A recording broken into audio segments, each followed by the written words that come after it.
1980 के दशक में अमेरिका के गिरजाघरों में बच्चों के साथ यौन शोषण अपने चरम पे था। पादरी लगातार बच्चों के साथ यौन शोषण करते थे। पादरियों को दोषी माना गया। इनमें से एक पादरी पहले ही मठ छोड़ चुका था, एक की मौत हो चुकी थी और एक अन्य का मामला अभी भी अदालत में चल रहा है। चौथे पादरी पर 1989 में एक नाबालिग लड़के के साथ मुख मैथुन करने का आरोप साबित हुआ था, जिसके लिए उसे 1 साल की जेल की सजा मिली थी। बाकी 8 पादरियों का इस समय इलाज चल रहा है। इस पादरी को सजा मिलने के बाद ही दूसरे लड़कों ने भी अपने साथ हुए यौन शोषण की शिकायत की, जिसके बाद जांच शुरू की गई। सांता बारबरा के जिला अटॉर्नी टॉम स्नेडन ने कहा कि बाकी पादरियों के खिलाफ मुकदमा नहीं चलाया जाएगा, क्योंकि कानूनी तौर पर मुकदमा दर्ज करने की तय समय सीमा खत्म हो चुकी है। उन्होंने कहा, कानूनी रूप से यह मामला अब बंद माना जाता है। इस बेगैरत वकील ने बलात्कारी पादरियों को बचा लिया। उसके बाद इस इंसान की जिंदगी का एक मकसद रह गया था, माइकल जैक्सन को किसी तरह बच्चों का बलात्कारी साबित करके जेल भेजना। इन्होंने माइकल को गिरफ्तार भी कराया था और जेल में बहुत सारी प्रताड़नाएं दी थी।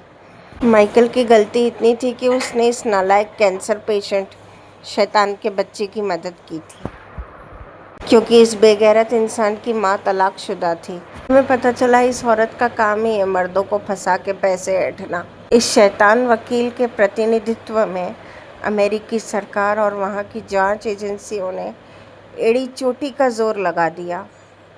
FBI ने 13 साल माइकल की जासूसी की, उनकी जांच की। इतनी जांच पड़ताल अमेरिका ने ओसामा बिन लादेन की भी नहीं की थी।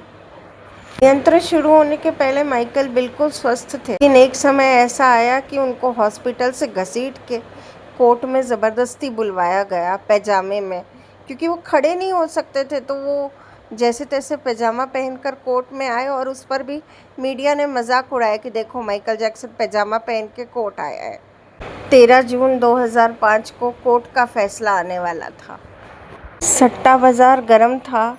$1 मिलियन की शर्तें लगी हुई थी कि माइकल कितने साल के लिए जेल जाएंगे, उनको क्या सज़ा होगी। पत्रकारों ने पहले ही माइकल को दोषी साबित कर चुके थे।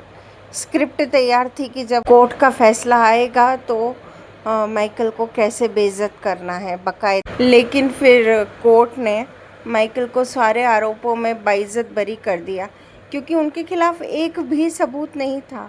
वो सर्वथा निर्दोष थे।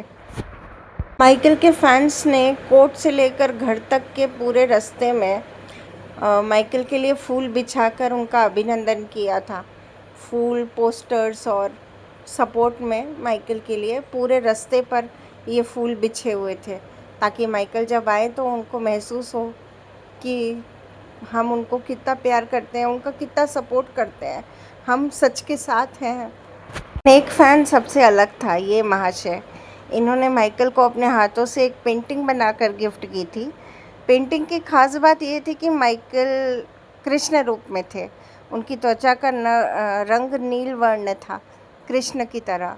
और मज़े की बात ये रही कि हज़ारों फ़ैन की भीड़ में से माइकल ने गाड़ी रोककर इनका ही पेंटिंग एक्सेप्ट की और उसको धन्यवाद दिया और उसको अपने बेडरूम में लगा के रखा था। अब आप सोचोगे इतने सालों बाद, ये तो सालों पुरानी बात है, अब मैं गड़े मुर्दे क्यों उखाड़ रही हूँ। तो गड़े अप्रैल में माइकल मूवी आई थी और सबको प्यार हो गया माइकल से। मीडिया वालों की नानी मर गई, छाती पे सांप लौट गए। जब भी माइकल के लिए कुछ अच्छा होता है, इन लोग कोई ना कोई कांड करते हैं। तो लेटेस्ट कांड ये था कि नेटफ्लिक्स ने एक डॉक्यूमेंट्री रिलीज़ की। इसमें बहुत चालाकी से माइकल को दोषी और कोर्ट के फैसले को गलत साबित करने की भरपूर कोशिश की गई है।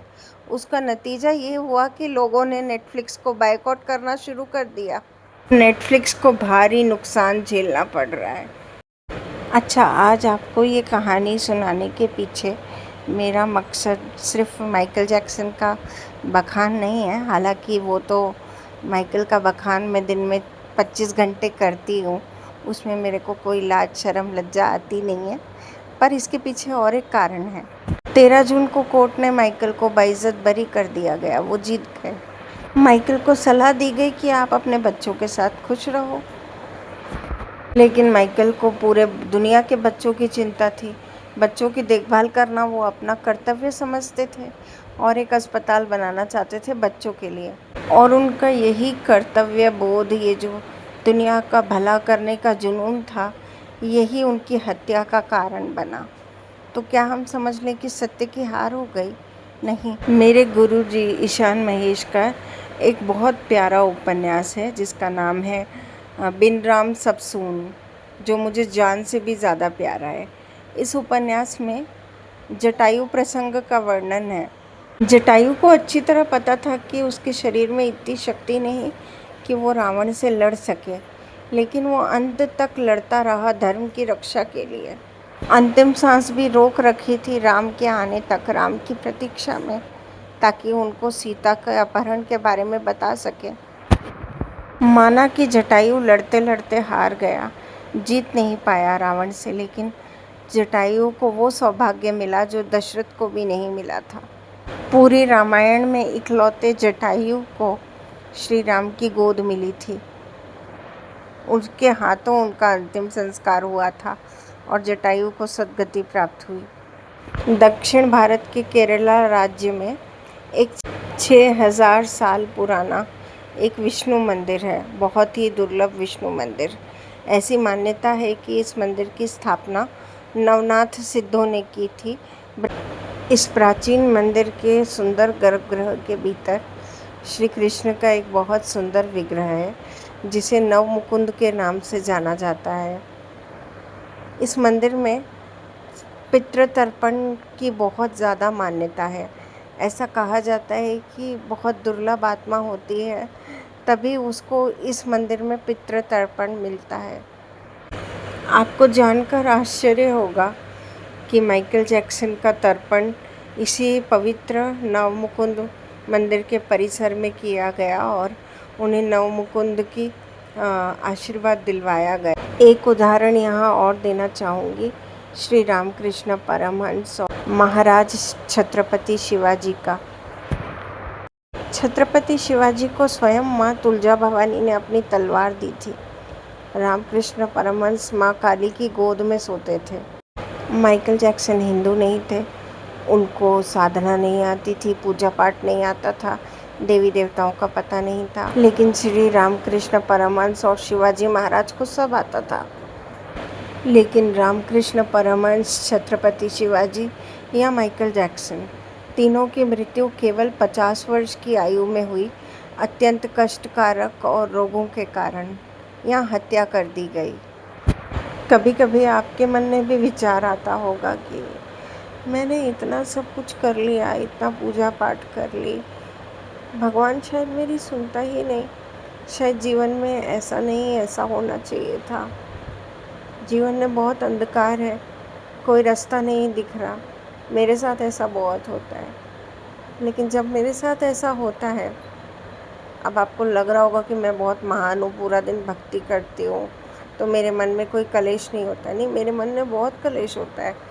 मैंने भी आत्महत्या के विचार भी मुझे भी कई बार आए हैं, लेकिन फिर मैं आंखें बंद करके थोड़ा विचार करती हूँ इन सब कहानियों के बारे में जो बचपन से सुनी है, और अभी माइकल के बारे में भी, कि अगर माँ काली चाहती तो रामकृष्ण परमहंस को कैंसर नहीं होता, अगर कृष्ण चाहते तो अभिमन्यु की हत्या नहीं होती, अगर माँ काली चाहती तो शिवाजी महाराज को इतने कष्ट नहीं झेलने पड़ते, उससे भी ज़्यादा संभाजी महाराज को 40 दिन कितनी यातना झेलनी पड़ी, तब क्या काली उनको बचाने नहीं आ सकती थी?